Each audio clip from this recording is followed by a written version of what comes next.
오늘 제목이 뭐죠? 축복하며 살아요. 이 제목만 가지고도 풍성합니다. 서로 축복하며 살면 되는 거예요. 예?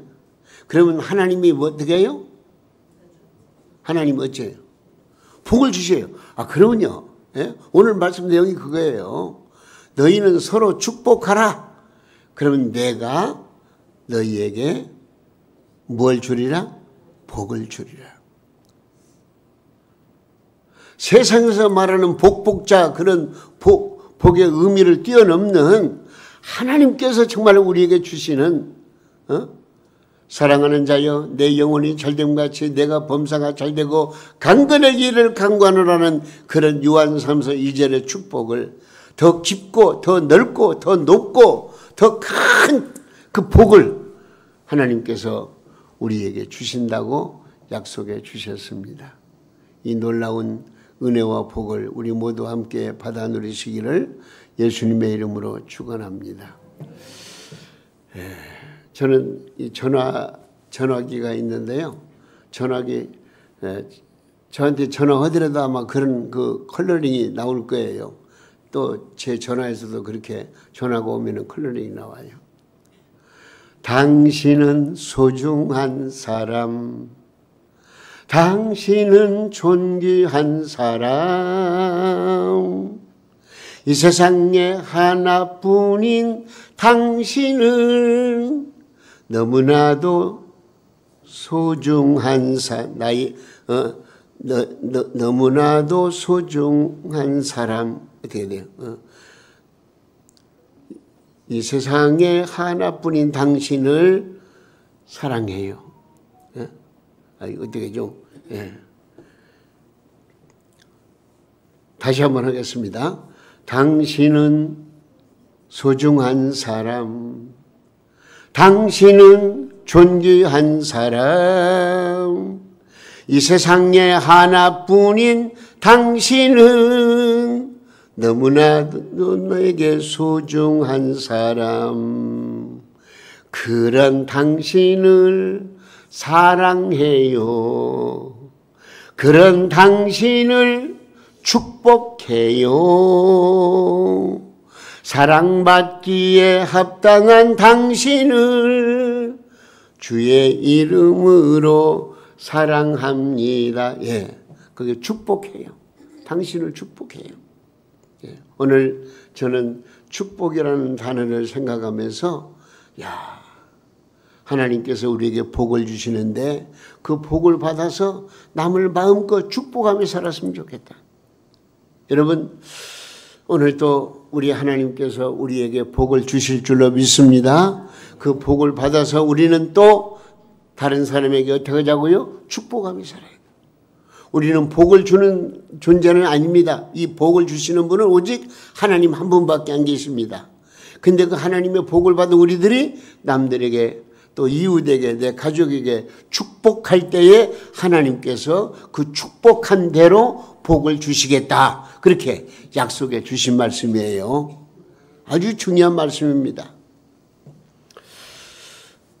여러분, 우리가 인생을 살면서 나는 과연 하루에 말을 얼마나 많이 할까, 많은 말을 할까 생각해 보셨습니까? 심리학자들에 의하면은요, 정상적으로 활동하는 사람은 하루에 1만 번 정도 말을 한답니다. 1만 번. 대단합니다. 생각 외로 참 많은 것 같습니다. 그 많은 말 가운데에서 남을 위로하고 축복하는 말이 얼마나 될까요? 우리가 흔히 만나는 사람에게 안녕하세요 라는 인사를 제외하고는 상대에게 축복하는 말이 별로 없지 않나 하는 그런 생각을 가져봅니다.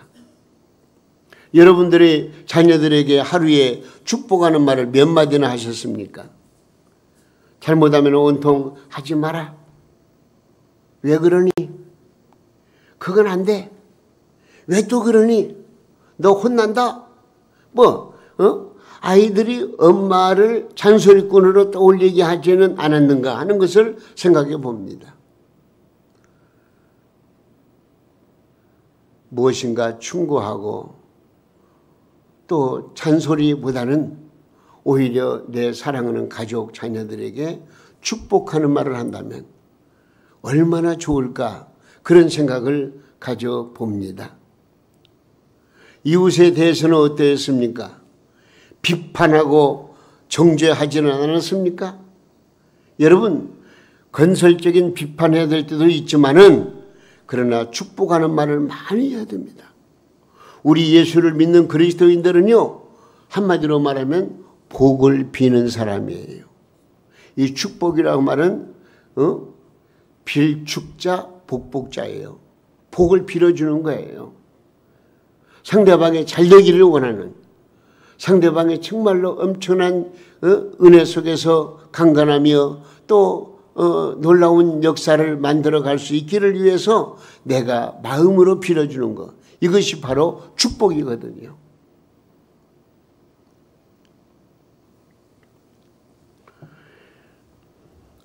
로마서 12장 14절 말씀에 이런 말씀이 있어요.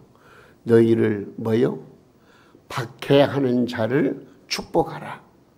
축복하고 저주하지 말라. 야, 예?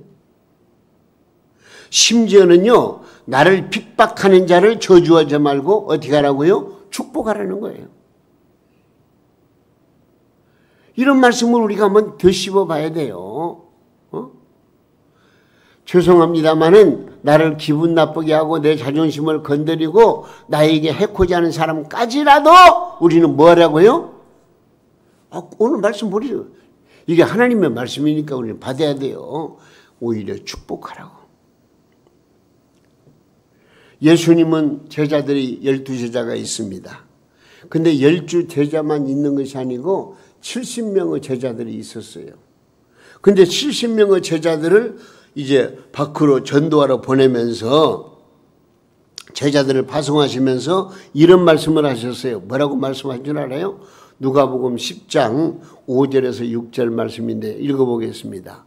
어느 집에 들어가거든 먼저 말하되 이 집이 뭐요? 평안할지어다 하라. 만일 평안을 받을 그 사람이 자기 거기 있으면 너희의 평안이 그에게로 머물 것이요 그렇지 않으면 너희에게로 돌아오리라. 그런 말씀이 있어요. 예?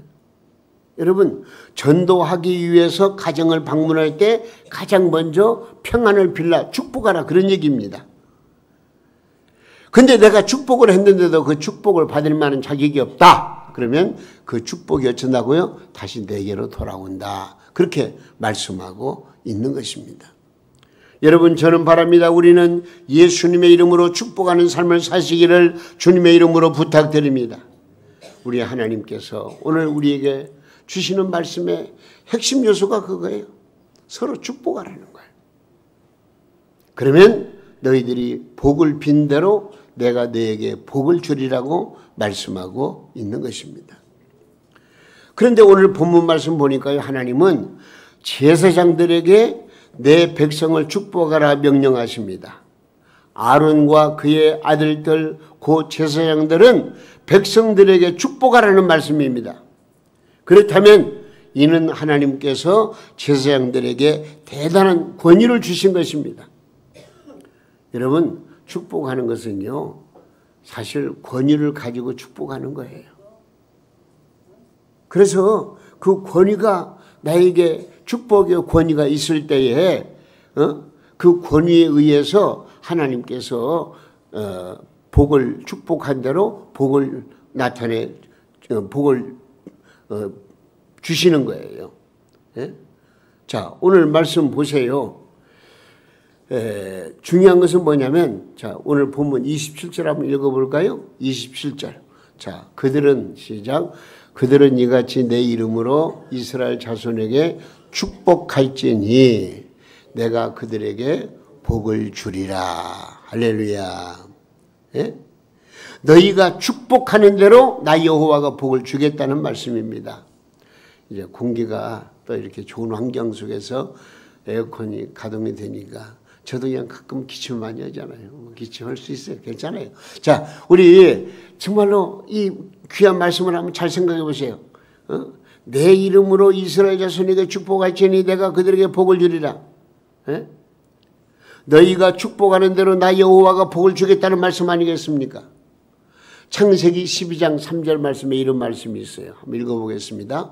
너를 축복하는 자에게는 내가 복을 내리고 너를 저주하는 자에게는 내가 저주하리니 땅의 모든 족속이 너를 인하여 복을 얻을 것이니라 하신지라. 할렐루야. 아브라함을 축복하는 사람에게는 뭘 준다고요? 복을 주시고, 그러나 아브라함을 저주하는 사람에게는 뭘 내리시겠다고요? 저주를 내리시겠다고 그렇게 말씀하셨어요. 그러니까 세상 모든 사람이 아브라함으로 인해서 복을 누리게 하시겠다는 그런 말씀 아니겠습니까? 여러분, 그 말은 무슨 말이죠?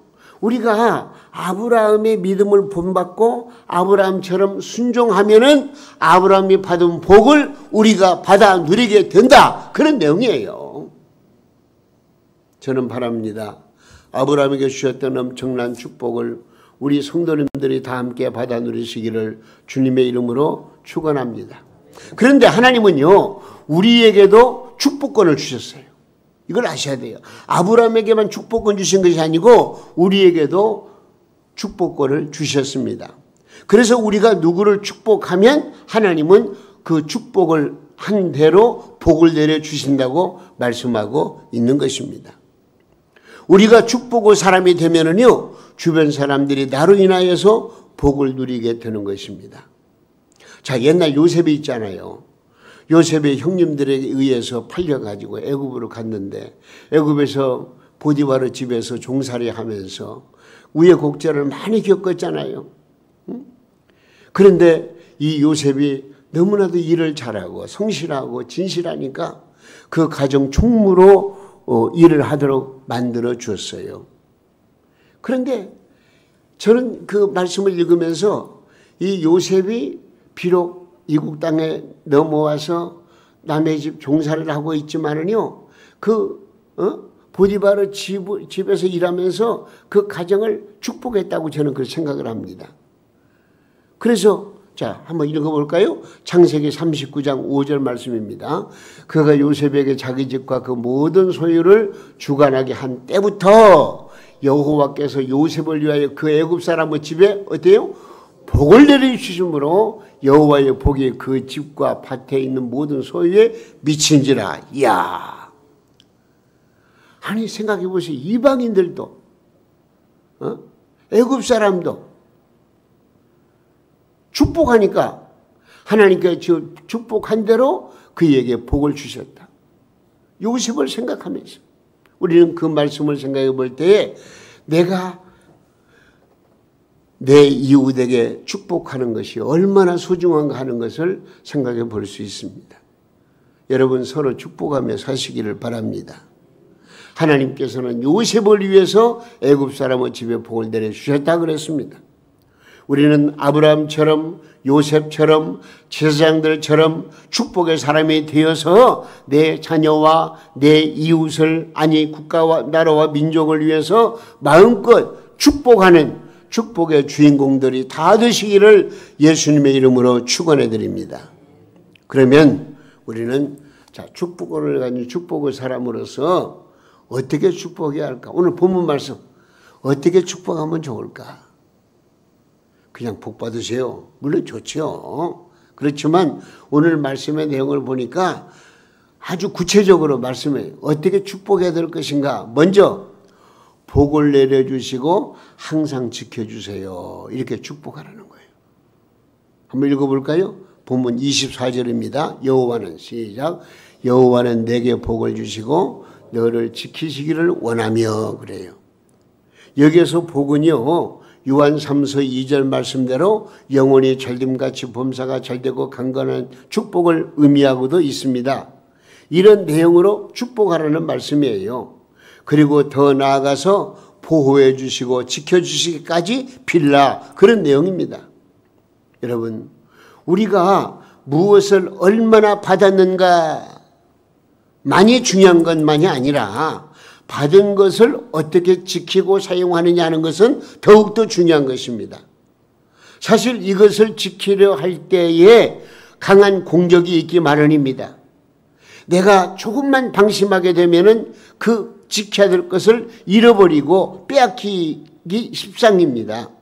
그렇기 때문에 하나님 나에게 복을 주시되 내가 복을 받을 만한 것들, 복을 받은 것을 지켜나가게 해주세요. 빼앗기지 않게 해주세요. 그렇게 우리는 하나님 앞에 기도해야 되는 것입니다. 여러분, 그렇기 때문에 달라고만 기도하지 마시고 복을 주시고 또한 그것을 다스리고 잘 사용할 수 있도록 해달라고 하나님 앞에 간절히 기도하는 일을 잊어서는 안 되겠습니다. 우리가 기도하면 하나님은 천사들을 보내셔서 지켜 보여주신대요. 아이고, 따라서 보세요. 기도하면 하나님께서 천사까지 동원하신다. 예, 성경 말씀이에요. 한번 읽어볼까요? 시편 91편 11절 말씀입니다. 그가 너를 위하여 그의 천사들을 명령하사 네 모든 길에서 너를 지키게 하심이라. 할렐루야. 여러분, 저는 축복해 드립니다. 하나님께서 여러분들에게 복을 주시되 날마다 어떻게? 지켜주시고, 응? 내 신혼을 지켜주시고, 건강을 지켜주시고, 생활을 지켜주시고, 물질을 지켜주시고, 또 나에게 주어진 여러 가지 여건 속에서 필요한 것 하나님이 주신 그것을 지켜주시는 것. 얼마나 중요한지 모릅니다. 그러니까 오늘 말씀의 첫째 바로 복을 주시되 지켜주시기를 간절히 복을 빌라고 축복하라고 말씀하고 있습니다. 여러분도 마찬가지예요. 이제 우리가 그냥 평범하게 도매금으로 하나님 이렇게 해주세요 그러지 말고 좀 구체적으로 하나님 내 가정을 지켜주세요. 자녀를 지켜주세요. 물질을 지켜주세요. 내 모든 것을 하나하나 다 지켜주세요. 기도해야 돼요. 남들이 기도하면 나는 그 옆에서 나도요 그러지 말고 내가 정말 내 입술, 내 마음 정성을 다해서 내 입술로 하나님 앞에 고백하시라고요.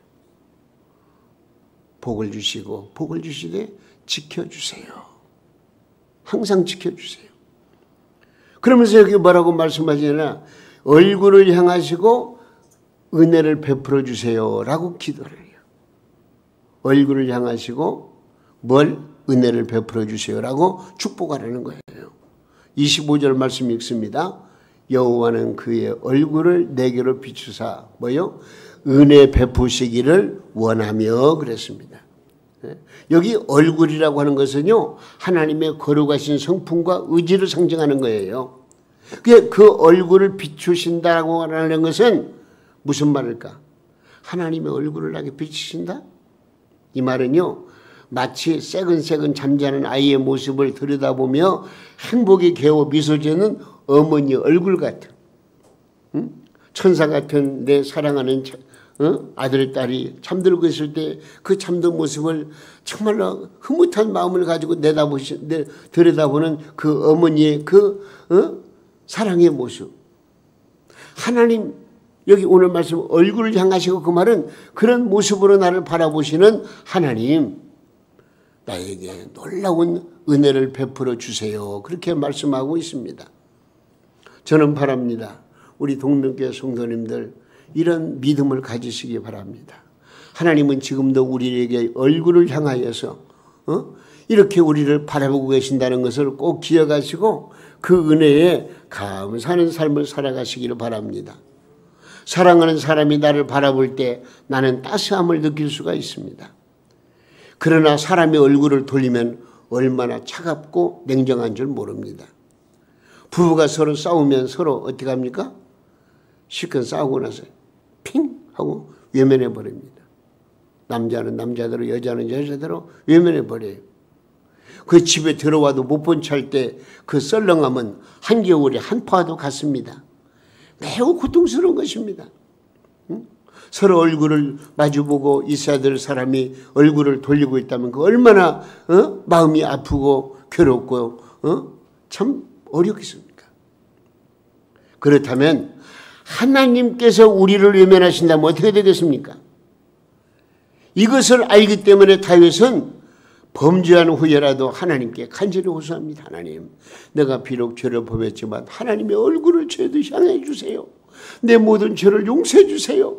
나 주님만 믿고 의지합니다. 주님 얼굴을 향하여 저를 좀 긍휼의 은총을 베풀어 달라고 하나님 앞에 간절히 기도하는 모습을 볼 수가 있는데요. 우리 한번 읽어보겠습니다. 시편 51편 9절부터 주의 얼굴을 내 죄에서 돌이키시고 내 모든 죄악을 지워주소서.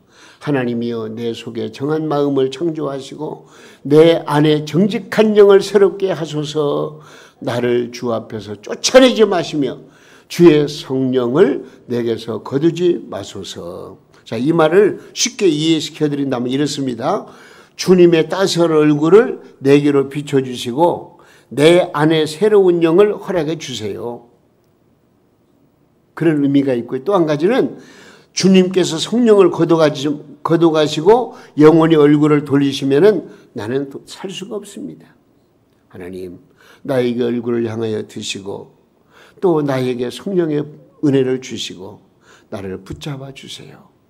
지금 다윗은 그런 믿음을 가지고 간절히 간구하는 그런 내용의 말씀입니다.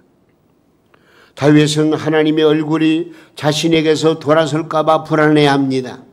그래서 그 얼굴을 비추시고 은혜를 베풀어 달라고 기도한 것입니다. 여러분, 하나님께서 여러분에게 얼굴을 비춰주시고 은혜 베풀어 주시기를 주님의 이름으로 축원합니다. 우리 성도님들이 오늘 이 예배드리는 여러분들을 바라보고 계세요. 예? 자비로운 은혜를 베풀어 주세요. 오늘 우리가 그런 믿음을 가지고 하나님 앞에 지극정성으로 예배를 드려보세요. 자, 따라서 예배를 드리는 것은 하나님을 바라보는 것이다. 하나님 앞에 구하는 것이다. 하나님의 은총을 받는 방법이다. 예, 우리가 이 예배를 통해서 생각할 것은 지금 하나님 앞에 하나님 나에게 얼굴을 향하여 나에게 은혜를 베풀어 주세요. 이게 바로 예배의 어떤 일면이라고 볼 수가 있습니다. 물론 예배라는 것은 내 몸과 마음과 뜻과 정성 모든 것을 온전히 하나님 앞에 올려드리는 게 예배지만 그 예배 속에 임재하시는 하나님의 은총은 바로 하나님께서 나에게 얼굴을 향하여 드시고 그리고 나에게 은혜를 베푸시는 놀라운 위대한 역사가 우리에게 있습니다. 오늘 이 자리에 참여한 우리 성도님들 어느 한 분도 빠짐없이 이 놀라운 하나님의 은혜의 축복을 받아 누리시기를 주님의 이름으로 축원합니다. 여러분, 하나님께서 여러분에게 얼굴을 비춰주시고 은혜 베풀어 주시기를 간절히 원합니다. 그러면서도 여러분들 내 가족과 이웃을 축복하며 사시면 이런 놀라운 역사가 함께 일어날 줄로 믿습니다. 자, 한 가지 더. 오늘 말씀 보니까요. 주님의 얼굴을 드셔서 뭘 주세요? 평강을 주세요라고. 이게 축복하라는 거예요. 평강을 주세요 이렇게 축복하래요. 자, 26절 읽습니다. 여호와는 그 얼굴로 내게로 향하여 드사 평강 주시기를 원하노라 할지니라 하라. 여기 얼굴을 든다는 것은요. 하나님의 특별한 관심을 의미하고 있습니다. 그 관심을 통해서 평강의 축복을 기원하는 것입니다. 다른 것은 몰라도 하나님의 평강만 있으면 우리는 행복한 사람이 되는 것입니다. 이 자리에 나와서 예배드릴 때도 여러분 마음속에 혹시라도 불안과 초조와 염려와 걱정, 근심이 있습니까? 이 시간만은 내려놓으세요. 하나님, 나에게 평안을 주세요. 평강의 복을 주세요. 평강의 물결이 흘러나게 해주세요. 하나님 앞에 기도하십시오. 예? 평강만 있으면 우리는 행복한 사람이 되는 것입니다. 다른 것은 다 있어도 평강이 없다면 갈등과 고통과 불행한 삶을 살 수밖에 없는 것입니다. 여호수아 리프맨이라는 사람이 있어요. 그분이 쓴 글이 있는데 마음의 평안 이런 제목의 그런데 아주 베스트셀러가 되었습니다. 근데 이 책의 내용을 보면은요. 어떤 그 책의 주인공이 아주 지혜로운 노인을 찾아가서 자기의 소원을 말합니다. 뭐라고 말하냐? 내 소원이 있습니다. 나는 첫째 건강이고 둘째 재물이고 셋째는 미모이고 넷째는 재능이고 다섯째는 권력이고 여섯째는 명예입니다. 여러분, 저는 기도할 때 이런 모든 것들이 우리 성도님들의 개인과 가정에도 넘쳐났으면 좋겠어요. 근데 그 노인이 뭐라고 말한 줄 알아요? 당신이 요구하고 당신이 바라는 소원들은 필요한 것 같지만 그보다 더 중요한 거 한 가지가 있다. 그것들을 누린다고 할지라도 평안이 없으면 그건 아무것도 아니다. 그렇게 말했어요. 평안이 없으면 아무것도 즐길 수가 없다는 거예요. 여러분, 평안은 삶의 가장 기본적인 필수 요건이에요. 축복입니다. 그렇다면 이 평안을 어디에서 우리가 얻습니까? 물질에서 얻습니까? 아니면 권세에서 얻습니까? 사람에게서입니까? 아닙니다. 이는 분명 이 평안은 하나님께로부터 옵니다. 주 예수 그리스도 안에서 이루어질 수가 있습니다. 우리 주님이 나와 함께 하시고 주님이 여러분을 붙잡아 주시고 성령으로 역사하실 때만 내 마음에 진정한 평화가 넘쳐나고 평강이 있고 기쁨이 있고 감사가 있고 거기에 놀라운 은혜가 넘쳐나게 되는 것입니다. 그렇기 때문에 여기 말씀 보니까 하나님께서 평강의 복을 주시기를 원하는 그런 말씀의 내용을 우리에게 가르쳐주고 있습니다. 여러분, 이 평강의 복이 여러분에게 더하시기를 주님의 이름으로 축원합니다. 그리고 우리는 이웃들을 향해서 오늘 본문 말씀대로 이렇게 축복하며 사는 성도가 되시기 바랍니다. 평강의 복을 주세요. 평안의 복을 주세요. 원래 샬롬 인사하는 것이 당신에게 평안이 그런 의미가 있습니다만은 우리는 제대로 된 그런 인사법을 알아야 돼요. 상대방에게 평안이 있기를 간절히 원하는 마음. 이것이 우리가 그렇게 하면은 하나님께서 어쩐다고요? 평안의 복을 주신대요. 평강의 복을 주신다는 거예요. 자, 이렇게 한번 생각해 보세요. 우리 주 예수님께서 어디에서 십자가에 못 박혀 죽으셨어요? 골고다 언덕에서 십자가에 못 박혀 죽으셨어요. 그 언덕 그 골짜기는 죄수들의 형장이요 죄인들의 무덤입니다. 그곳에서 주님은 십자가에 달려 죽으셨습니다. 대제사장과 바리새인과 유대인들 그리고 로마 병사들은 주님을 십자가에 매다는 순간 우리가 승리했다. 자기들은 승리했다고 그렇게 아마 자축했을지 모릅니다. 그러나 주님은 십자가 위에서 어떻게 했어요? 저들을 향해서 하나님을 향해 간청하십니다. 뭐라고 말한 줄 알아요? 아버지요, 저들의 죄를 용서하여 주옵소서. 자기의 하는 일을 알지 못함이니이다. 그런 말씀을. 예? 무슨 말이냐면 우리 주 예수님은 십자가 위에서 원수들을 향해서 축복하셨다는 거예요. 저들을 용서해 달라고 오히려 축복하시는 주님께서 어떻게 했죠? 결국은 승리하셨습니다. 내가 남을 축복하면 내가 승리합니다. 우리 주님은 그렇게 축복하시는 과정 속에서 결국 비록 십자가에 못 박혀 죽으셨지만은 3일 만에 부활하셨고 승천하셔서 지금 하나님 우편에 앉아 영광을 누리고 계십니다. 여러분, 남을 축복하세요. 이웃을 축복하세요. 가정을 축복하세요. 우리 민족을 축복하세요. 심지어 나를 해하는 사람까지도 축복해 보세요.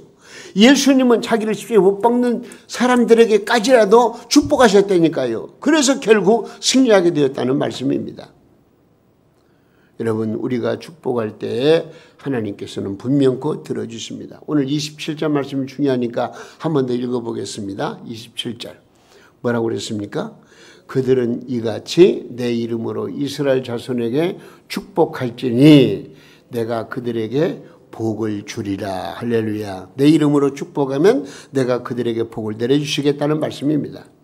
이것은 하나님의 선포요 약속이요 우리에게는 얼마나 큰 축복인지 모릅니다. 그냥 인사치레로 복을 빈다고 생각하지 마십시오.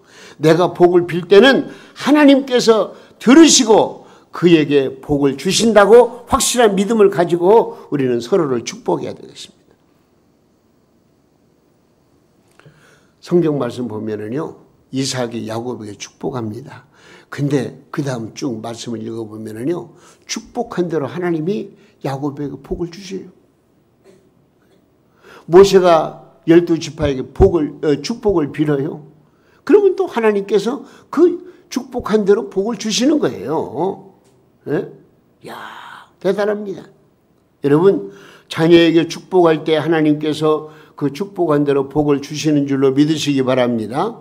또한 여러분이 이웃에게 축복할 때 하나님께서 들어주실 줄로 믿습니다. 들어주실 뿐만이 아니라 그 축복이 다시금 또 나에게로 돌아온다고 그렇게 말씀하고 있는 것입니다. 환희 크루스비라는 분이 있어요. 환희 크루스비. 그분은 예수를 나의 구주 삼고 오 놀라운 구세주 예수 내 주 나의 갈 길 다가도록 예수. 이 찬양곡을요 무려 약 2000여 편의 찬송시를 쓴 분이 바로 이 환희 크루스비입니다. 근데 그분이 어떤 사람인 줄 알아요? 생후 6개월이 지나서 시력을 상실해버려요. 그리고 평생 시각장애인으로 92년 동안 살았어요. 근데 그분의 삶은 정말로 행복한 삶이었습니다. 그녀는 만나는 사람에게 이렇게 말했어요. 당신의 영혼에 하나님의 은총이 함께 하시기를. 한번 따라서 해보세요. 당신의 영혼에 하나님의 은총이 함께 하시기를. 그냥 그 입술에 열매가 됐어요. 사람을 만날 때마다 그렇게 하는 거예요. 그런데 그는 노년에 이런 말을 했습니다. 내가 남에게 복을 빌어주는 그 인사로 말미암아서 나는 오히려 내가 복을 받았습니다. 그 인사로 은총을 받은 것은 저였습니다. 그렇게 말해요. 여러분, 우리가 남을 축복할 때에 그 영혼이 살고 또한 나에게 엄청난 축복이 온다는 것을 기억하시면서 이제는 불평, 불만 이런 거 좀 버리고 좀 이웃을 향해서 축복하는 말을 하세요. 알았어요? 축복하며 살아요.